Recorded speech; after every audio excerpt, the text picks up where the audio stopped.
মই আজি ক'বলৈ গৈছোঁ। প্ৰথমেই আমি সংখ্যা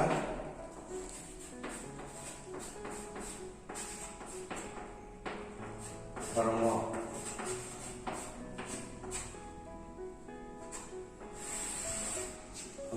ক'বলৈ যাওঁতেই আমি প্ৰথমে চিনাকিব লাগিব 1 স্বাভাৱিক সংখ্যা দুটা ৰহস্য হ'ব লাগিব। স্বাভাৱিক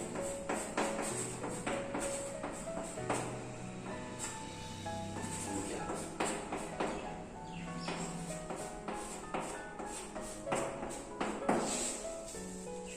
সাধাৰণতে পঞ্চম শ্ৰেণীৰ ছাত্ৰ ছাত্ৰীসকলে স্বাভাৱিক সংখ্যাটো সহজভাৱে বা চমুকৈ সংখ্যাটো লিখি দিলে হৈ যাব।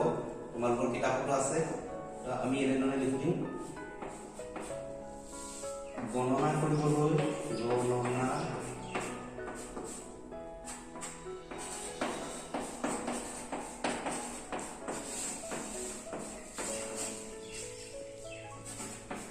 ব্যৱহাৰ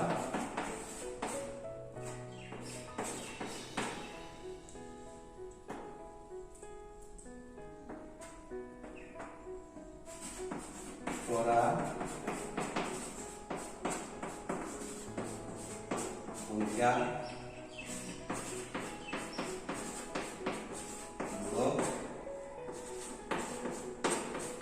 স্বাভাৱিক সংখ্যা বোলে।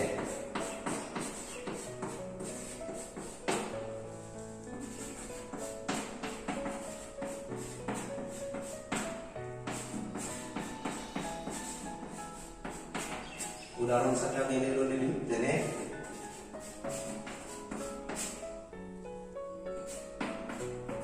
1 2 3 4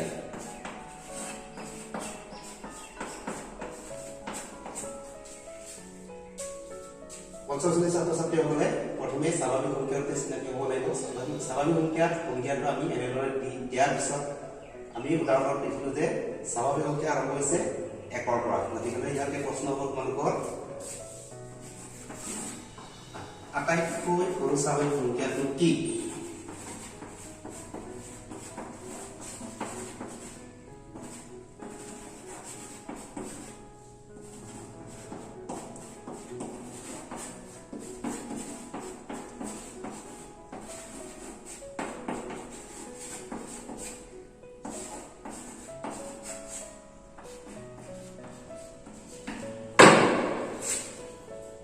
উত্তৰ 1 নম্বৰৰ প্ৰশ্ন হ'ব।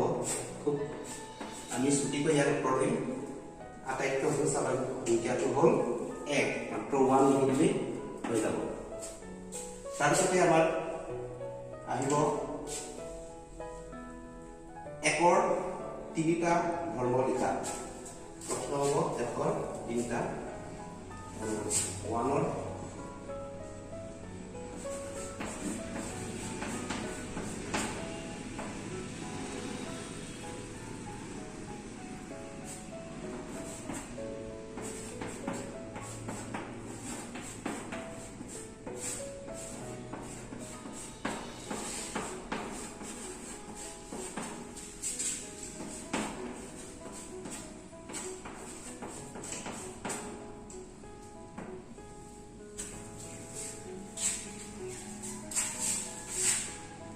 উত্তৰ আমি এনেদৰে দিম। উত্তৰ 1 নম্বৰ, যেহেতু 1ৰ 3টা ধৰ্ম লিখিব লাগে গতিকে আমি 3টা ধৰ্ম লিখিব লাগিব। 1 নম্বৰত আমি লিখিম যিকোনো সংখ্যাৰ লগত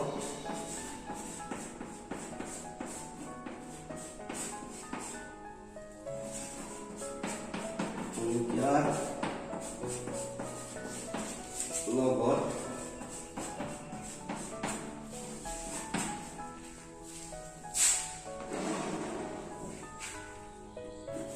এক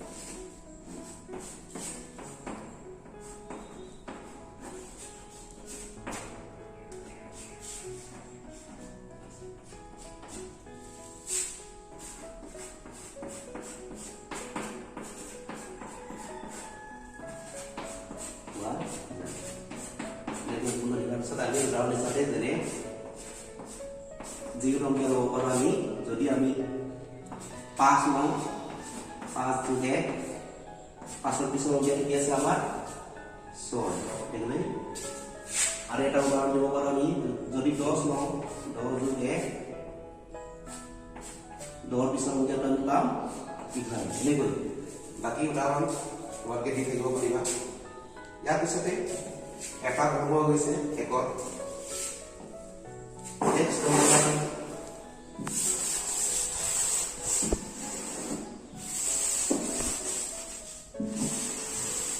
তো যুগৰ ক্ষেত্ৰত ইয়াত যদি আমি যুগৰ ক্ষেত্ৰত দিব পাৰিম দুই নম্বৰ যিকোনো সংখ্যাৰ পৰা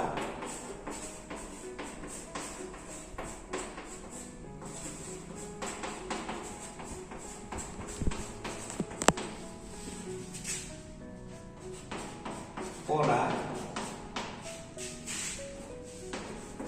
এক বিয়োগ কৰিলে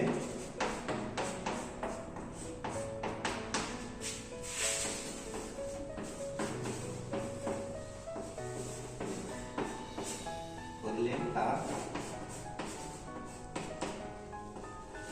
আগত সংখ্যাটো পোৱা যায়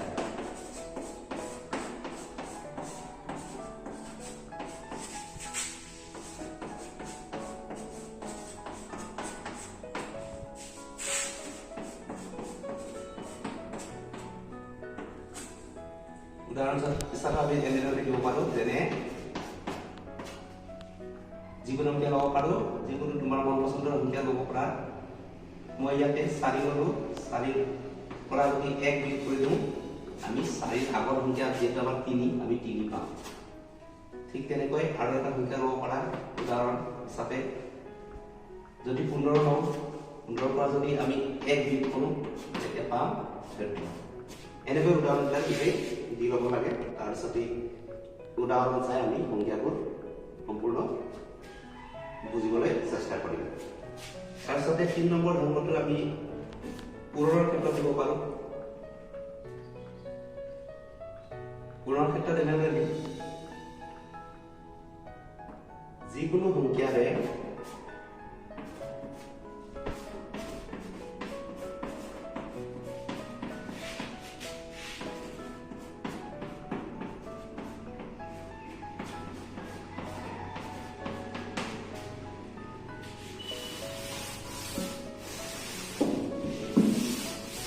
যিকোনো সংখ্যাৰে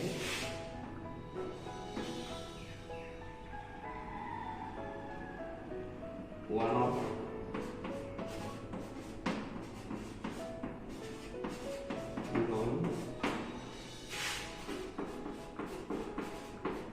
দিলে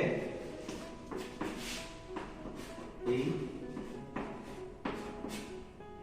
একেটা সংখ্যাকে পোৱা যায়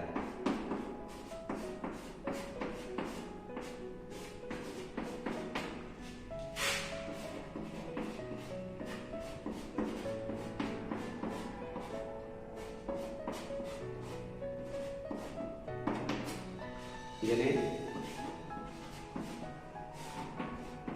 উদাহৰণ হিচাপে আমি যিকোনো এটা সংখ্যা লৈ ল'ব পাৰোঁ ধৰা 5 হ'লে 5 গুণৰ 1 আমি एक এটা 5 গুণ 5 পাম যদি আমি 100 লওঁ ডাঙৰ সংখ্যা এটা লওঁ 100 পূৰণ 1 100 গুণ 100 এনেদৰে ছাত্ৰ-ছাত্ৰীসকলে আৰু নিজৰ কিছুমান সংখ্যা লৈ উদাহৰণবিলাক দি ল'ব পাৰিব আজিলৈকে সংখ্যাৰ ধৰ্মৰ